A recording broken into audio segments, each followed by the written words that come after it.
عد الفن التشكيلي واحدا من أكثر الفنون جدارة على مر التاريخ، فيمتاز بمجموعة من الخصائص التي تميزه عن غيره. ولطالما شاعت كثيرا أنواع الفنون التشكيلية في بلاد وحضارات عدة. نقابة الفنانين العراقيين في ذي قار أقامت معرضا فنيا تشكيليا سنويا شارك أكثر من 50 فنانا تشكيليا بمعدل 100 لوحة تشكيلية متنوعة. ضمن فعاليات نقابة الفنانين العراقيين فرع ذي قار أرتأت أن تقوم بافتتاح جاليري قاعة تشكيلية، وأيضا معرض التشكيلي اللي يضم أكثر من 60 فنان تشكيلي متنوع المدارس التشكيلية.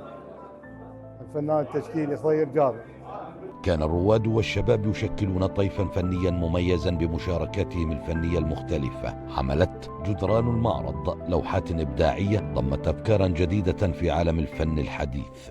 السلام عليكم، أنا الفنان التشكيلي علي غياض بتشاي. اليوم حضرنا معرض نقابة فنانين ذي قار، أكثر من 100 عمل فني وعمل نحتي، وحاولنا أنه نجدد الحركة الفنية محافظة الناصرية، وهي ولادة بالمواهب الفنية والشعرية.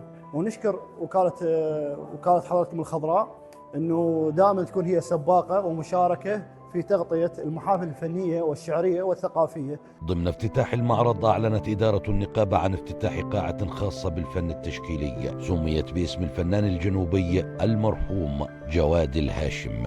تقيم نقابة الفنانين فرع ذي قار المعرض التشكيل للفنون والأعمال اليدوية. أنا اليوم شاركت بلوحة على مود أبرز الهواية اللي عندي، وأبرز الحب للرسم، وإنه أشجع الأشخاص إنه يجون يبرزون موهبتهم ويشاركون بهذا الشيء. أحب أشكر الأساتذة اللي شجعوني وساهموا بهذا الشيء. أحب أشكر الأساتذة اللي شجعوني واللي يعلموني على أخطاء على لوحاتي على رسمي وشجعوني بهذا الشيء. شكرا جزيلا لهم جميعا. ويعد الهاشم من التشكيليين الرواد وأحد مؤسسي نقابة الفنانين العراقيين فرع ذي قار، كما إنه من المشرفين التربويين الذين تركوا بصمة تعليمية واضحة في مجاله الأكاديمي.